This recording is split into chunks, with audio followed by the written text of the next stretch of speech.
What's up guys, it's your boy Milano Miguel, back at it again with another video. Today's episode 29 of the AC Milan vlog series, so here we go.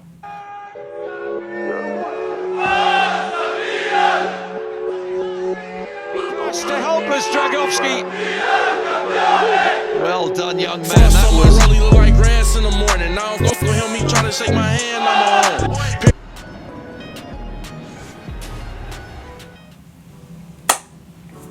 So, match day 29 in Serie A, it is between SPAL and Milan. Now the last time Milan and SPAL played, realistically in Serie A, the last time they played was on Halloween, and Milan won 1-0 because of Suso's free kick. Then we beat SPAL 3-0 in the Coppa Italia round of 16.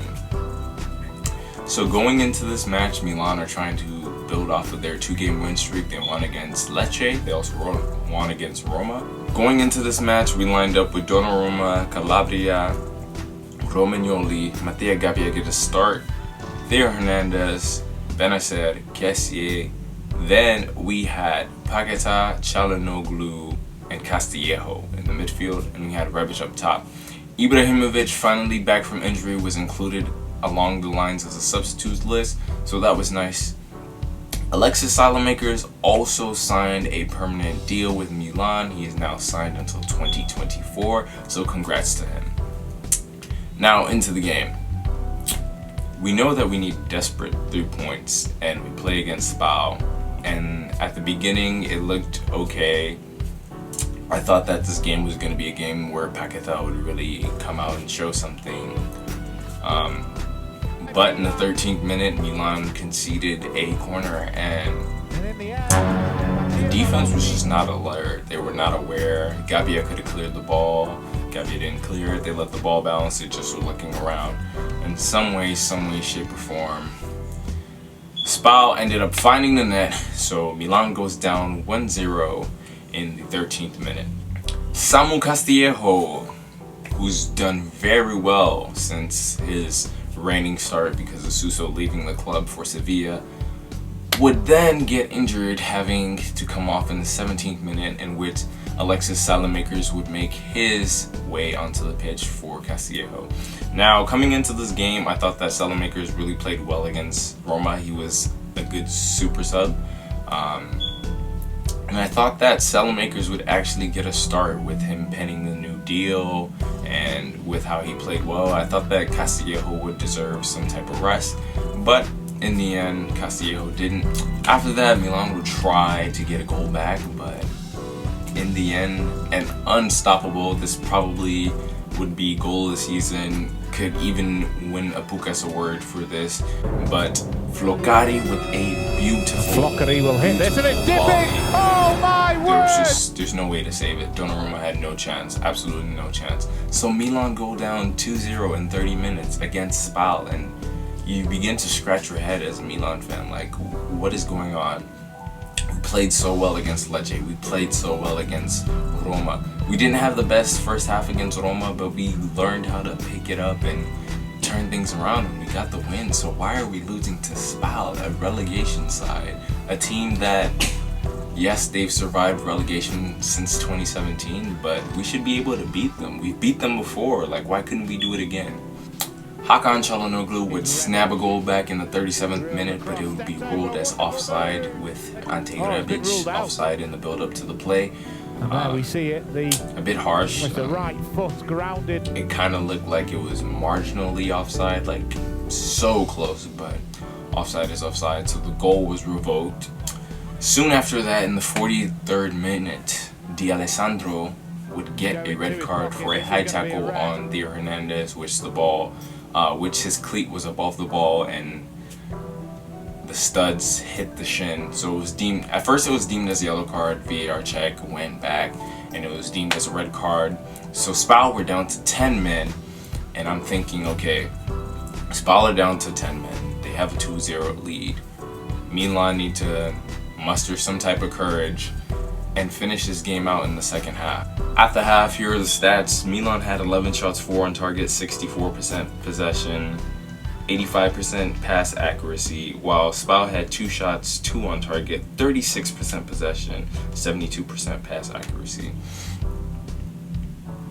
After the half, Leao would be introduced and Davide Calabria would come off. Salamakers would be playing as right back.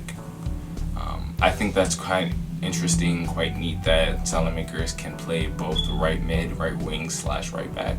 That's very versatile, and I think that's very good for this team. Milan would continue to try to string chances, but nothing would really work for them. In the 65th minute, Ante Rebic would come off, and almighty Zlatan would enter the pitch. Soon after that, Ismail Benacer would come off the pitch, and Giacomo Bonaventura would get some minutes in the 70th minute. Rafael Leao, the super sub, would nab a goal back for Milan in the 79th minute. Now, 79th minute, you're thinking, we gotta go back. Can we get a second one? Can we get a third one?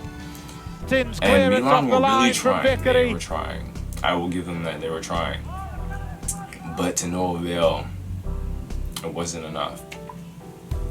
In the 94th minute, Salamakers put in a cross to the box, or put in a ball to the box, and the defender ended up putting the ball in his own net, and it's 2-2 to Milan.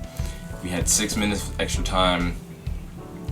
Really hoped and thought that Milan would be able to try to muster some courage to get a goal and get the 3-2 win and nab the points that we need. If you guys remember last season, on the last game of the season, we played against SPAL, and it was a similar position. We needed the points for European spot, and we ended up winning 3-2. So I was thinking that Milan would be able to pull off the same thing, but they weren't. At the end of the game, it was a 2-2 draw. Reading some of the stats from the game, Milan had 70% possession, 39 shots, 9 on target, 12 fouls, 1 offside, 17 corner kicks, and we still couldn't find the back of the net. It just goes to show you where our Achilles heel is. We can build up momentum for a couple of games, and then we have a poor performance like this. Yes, we had 39 shots, we had 9 shots on target. That's a poor conversion rate. That's way under 50%. That's unacceptable. For Milan to have had SPAL go down to 10 men and not be able to figure out a way to unlock the defense and grab some goals, knowing that we are in a delicate position of the season, we're trying to fight for that Europa League spot, it's just disappointing, utterly disappointing. I hate to say this, but Gabbia is inexperienced. The man needs some playing time, and him not having playing time definitely kind of is making him rusty. He did have a couple of good games back in the season. I believe he had a good game against Fiorentina, but it's not enough. It is not enough. Theo did what he could, you know, Romagnoli did what he could, but at the end of the day, we were not able to win against SPAL, and that is going to come back and bite us in the butt for the rest of the season. On Saturday, we have a game against Lazio, and I'm hoping that Castillejo's injury is not serious.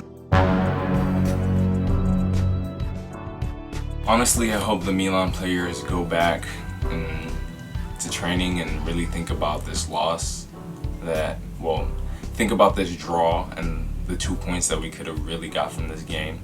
I think they really need to think about what they want from the end of the season, and we really need to do better. That's all I have for you guys. Forza Milan. Peace.